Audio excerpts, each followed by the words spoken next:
Hello guys and welcome to my tutorial on legendary play.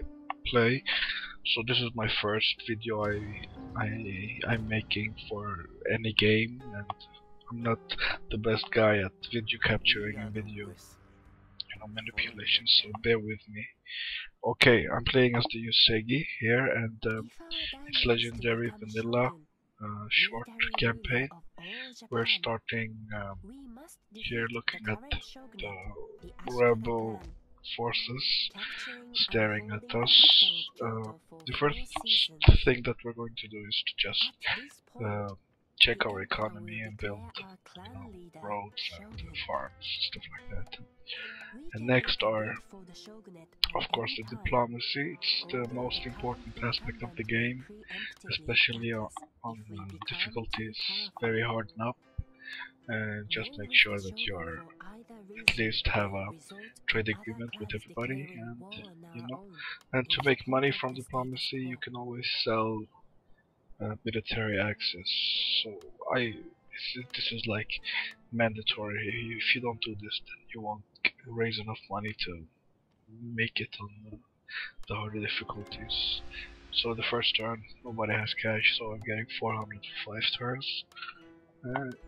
And you should only check with your immediate neighbors, somebody that has have a border to your own, so because the other guys won't want it. It will say low, the likelihood of success. But this is a method of raising some funds, and by doing this, you see, I also encounter other clans earlier.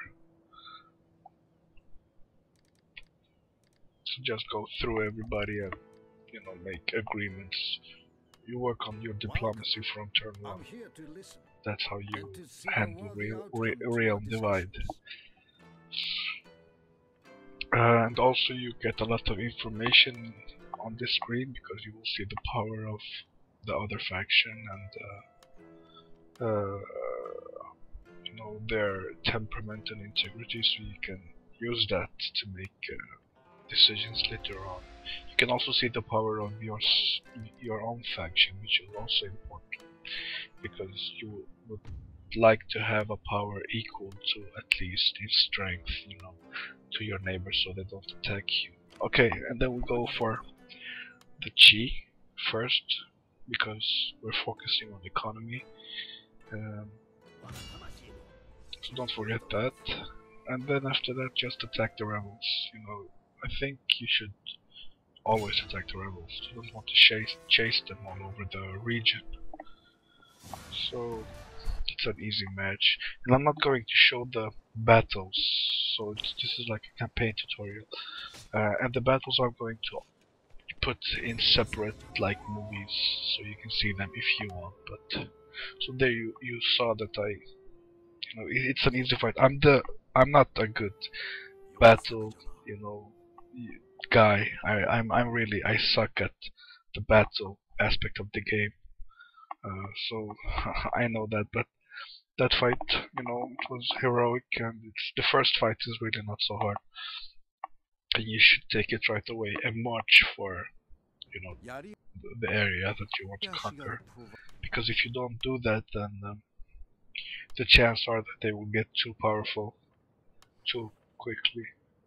So now end turn, and then we see that Oda got destroyed like usual. They always do.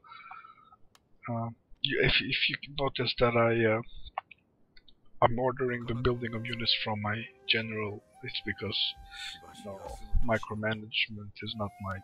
I don't like it, so I try to do that when I can, and it works good when you have one city. When you get more cities, then you still have to go back into it manually.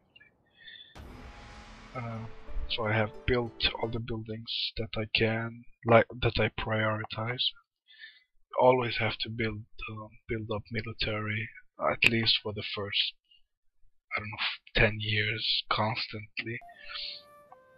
So he attacks me. I have the advantage, but I still want to take this fight and it's a heroic victory. I don't want to auto-calculate so early, because I need every single unit I have in the start.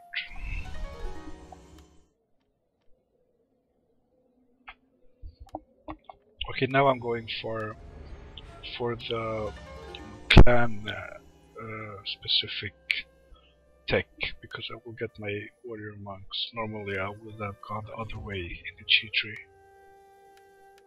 to fix my economy, but in this case I will go for the spiritual tech. And yeah, so my monk will help me out with morale, because this is Ashigaru units, so they need all the morale boosts they can get. This guy surprised me by fighting. Oh, what could he have done? He will die fast.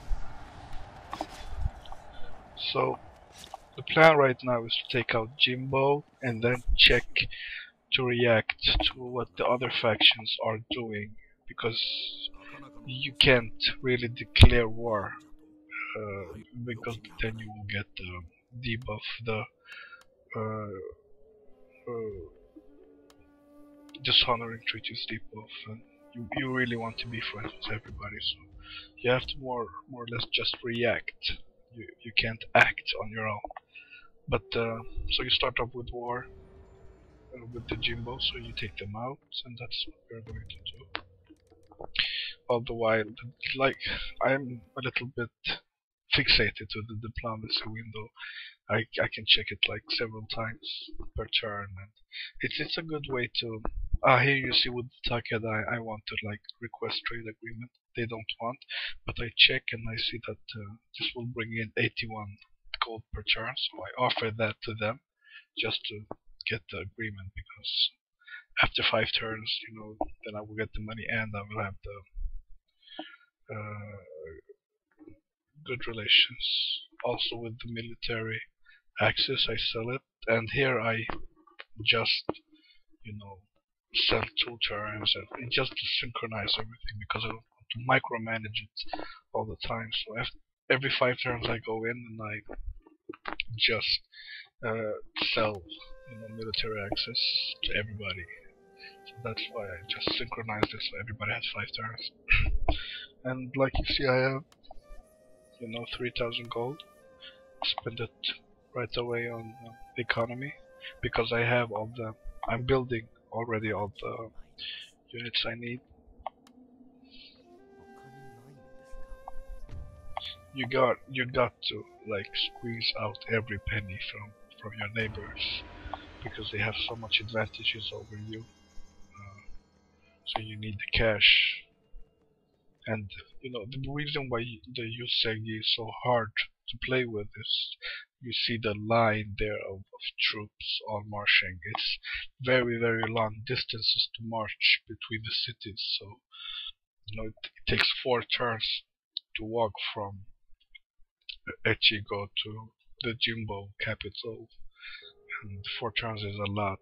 And here the Takeda is threatening to attack me, which I already had guessed, because they always do, but they haven't declared yet, so we still don't have to worry about them. We can focus our energy on Jimbo. And the plan here is to take the Jimbo and then try to get like military access to Angekoi land, so we can, reach the Takeda from there. And the Jimbo falls, they're not that hard, because you have already killed, the majority of their troops before. So, and you get new neighbors, so you sell first you request trade agreements, and then you sell military access to raise some cash. I'm here to listen. You will always want to at least maintain the same power level, or maximum 1 level lower than the threat in your area. Like if you see here, my power is moderate and Angikoi's power is few. So here I don't want to sell the military access to them. I want to trade it, because I want to use their land to walk through to reach the Takeda, and they are greedy. They want 10 for 5. But here I think maybe I can squeeze out some cash for the extra 5. And um, for the first 20, maybe 30, 40 turns, I always try to squeeze. You see 400 and 200, and if this wasn't really a guide, then I think maybe I would have tried 100. And the Iko Iki. Uh, some people will tell you maybe don't sell military access to people who have questionable integrity because they might backstab you. But in my experience, they might backstab you anyway. So